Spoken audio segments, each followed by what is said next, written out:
Hello everyone, स्वागत है आपका फिर से मेडिक्यूज हब के इस ऑनलाइन प्लेटफॉर्म पे। शुरू करने से पहले फटाफट आप सभी एक बार चैनल को सब्सक्राइब कर दीजिए, लाइक कर दीजिए एंड इस लिंक को शेयर कर दीजिए ताकि सभी लोगों के पास अपना लिंक पहुंच जाए और सबको मदद मिल जाए। चलिए शुरू करते हैं। आज का पहला question. A client with a history of abusing barbiturates anti psychotic drugs है। साइकेट्रिक पेशेंट्स को या उस तरह के जो भी बीमारी से ग्रसित है उनको दी जाती है। एब्रप्टली स्टॉप्स, एकदम से स्टॉप कर दी गई है टेकिंग द मेडिकेशन। एक क्लाइंट की हिस्ट्री क्या है जो एब्यूज करता है कि भाई दवा उसने रोक दी है। The nurse would give priority to assessing the client for nursing staff का क्या प्रायोरिटी रहेगी। पहला है डिप्रेशन एंड सुसाइडल आइडिएशन। उस पेशेंट में क्या डिप्रेशन एंड सुसाइडल आइडिएशन आएंगे? बिल्कुल नहीं। एक्चुअली बारबिटूरेट जब तक दवा चलती है depression and suicidal ideation subside हो जाते हैं। एब्रप्टली स्टॉप करने के बाद एकदम से वो नहीं आएंगे। Tachycardia and diarrhoea. अच्छा, इससे पहले मैं आपको एक चीज़ बताता हूँ। जब भी बारबिटूरेट को एब्रप्टली स्टॉप किया जाता है 3 साइन वेरी इंपॉर्टेंट है। सिम्टम मानो आप उनको हमेशा याद रखें आप। टेकिकार्डिया, डायरिया, डायरिया बोले तो एब्डोमिनल सिम्टम्स, और टेकिप्निया, ये इंपॉर्टेंट है, इनको आप हमेशा याद रखें। सो बी ऑप्शन है टेकिकार्डिया एंड डायरिया, बिल्कुल ये होता है। नेक्स्ट, मसल क्रैम्पिंग इन एब्डोमिनल पेन। एब्डोमिनल पेन हो सकता है लेकिन एब्डोमिनल क्रैम्प्स की वजह से डायरिया आता है, लेकिन मसल क्रैम्पिंग नहीं होती है। टेकिकार्डिया एंड यूफोरिक मूड, बिल्कुल टेकिकार्डिया होता है लेकिन यूफोरिक मूड नहीं होता है। So the right answer is tachycardia and diarrhoea. Next question.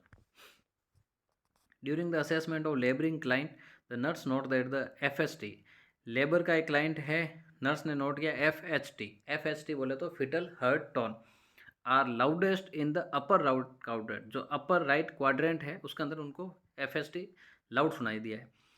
So the infant is most likely in which position, तो इन्फांट कौन सी पोजिशन हो सकता है? First, right breech presentation. Right breech presentation, चलो इस पर डिस्कस करते हैं। Next, right occiput anterior presentation. जब राइट ऑक्सीपिट एंटीरियर प्रेजेंटेशन होता है उस समय आपको जो लाउड साउंड सुनाई देता है ना, ये आप नोट करते रहना।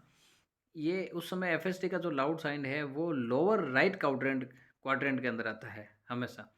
नेक्स्ट है लेफ्ट सैक्रल एंटीरियर प्रेजेंटेशन। जब भी सैक्रल एंटीरियर प्रेजेंटेशन होगा बच्चे का, सिफेलिक प्रेजेंटेशन होता है, उस दौरान जो लाउड साउंड अपने को सुनाई देता है, ये कुछ चीज़ें होती है जो आपको मगअप कर लेनी, जो याद रखनी होती है, फिर आपके लिए नॉर्मल हो जाती है, याद करना ही होता है इनको। वो सुनाई दिया जाता है एब्डोमन के सेंटर में। जब भी आप सेंटर ऑफ एब्डोमन सुनोगे तब वो अगर लाउड साउंड सुना दे रहा है, इसका मतलब बच्चा लेफ्ट सैक्रल एंटीरियर प्रेजेंटेशन पे है।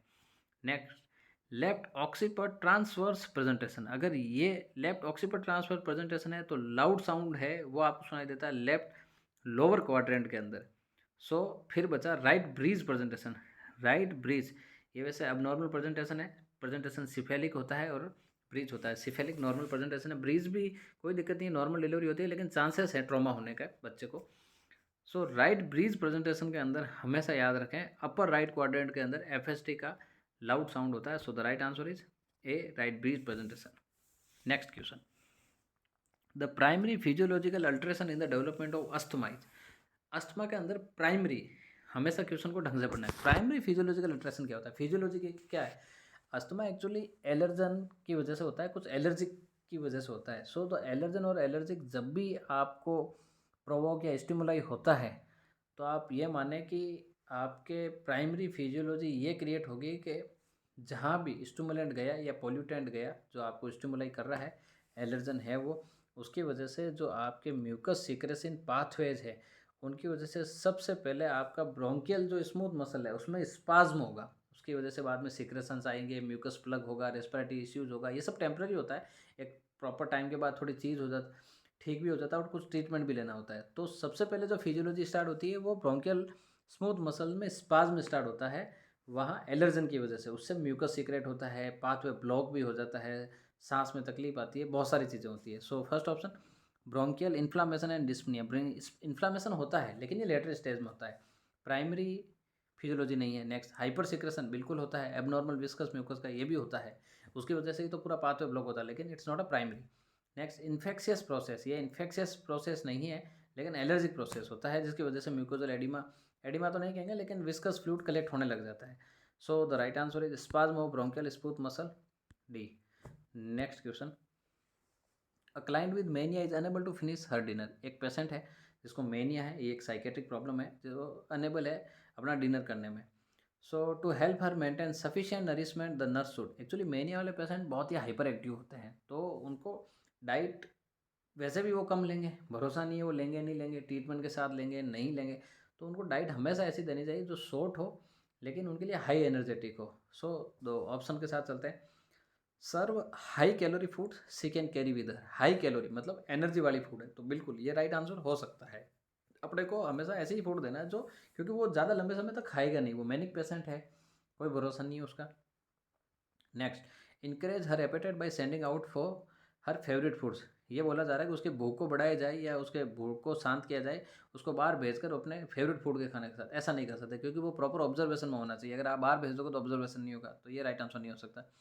सर्व हर स्मॉल अट्रैक्टिवली अरेंज पोर्शन, बिल्कुल नहीं, उसको अलग से आप अट्रैक्टिव पोर्शन नहीं कर सकते क्योंकि दूसरे पेशेंट होते हैं, पेशेंटों के अकॉर्डिंग हॉस्पिटल में ट्रीटमेंट किया जाता है, उसको अलग से अट्रैक्टिव चीज़ें नहीं दी जा सकती। Next, allow her in the unit kitchen for extra food when ever see pleases, नहीं ऐसा भी नहीं होता, यूनिट को कभी भी किचन में पेशेंट को अलाउ नहीं किया जाता, पेशेंट बहुत सारे होते हैं, किसी को भी अपन वीआईपी ट्रीटमेंट पर्टिकुलरली नहीं दे सकते। So the right answer is A, serve high calorie food she can carry with her. अच्छा, फिर से रिक्वेस्ट करूँगा, आपने हमारे चैनल को अगर सब्सक्राइब नहीं किया है तो सब्सक्राइब करें प्लीज़, और शेयर एंड लाइक बटन तो दबाना ही है, भूलना नहीं। Next question, to maintain Bryant's traction the nurse must make certain to the child, Bryant traction हमेशा यूज लिया जाता है बच्चों में, और ये यूज़ होता है फीमर और हिप जो जॉइंट है वहाँ के फ्रैक्चर के लिए। हमेशा एक चीज़ का ध्यान रखें, इसमें ट्रैक्शन का बड़ा रोल है जिससे उसका अलाइनमेंट सही रहे। फीमर आपको पता ही है, लॉन्गेस्ट बोन ऑफ बॉडी, और हिप जॉइंट है जो सबसे मजबूत जॉइंटों में से है। तो आपको जो बेड का लेवल है हिप का, उसको उसके ऊपर रखना है, हिप को बेड के लेवल से ऊपर रखना है बायरेंट ट्रैक्शन को, ऐसा नहीं है कि आपको पाँव को हिट के ऊपर रखना। चलो ऑप्शन के साथ चलते हैं, आपके लिए थोड़ा ईजी हो जाएगा। Hips are resting on the bed, hips को बेड के ऊपर रेस्ट करना with the leg suspended at a right angle to the bed, बिल्कुल हो सकता है क्योंकि हिप्स को आपको रेस्टिंग ऑन द बेड पे रख सकते हैं। चलो next, no no sorry, hips are resting on the bed, hips को आपको प्रॉपर तरीके से रेस्ट कराना बेड पे, ऐसा करेंगे नहीं करेंगे इस पर अभी जस्ट डिस्कस करते हैं। Next, hips are slightly, sorry मुझसे,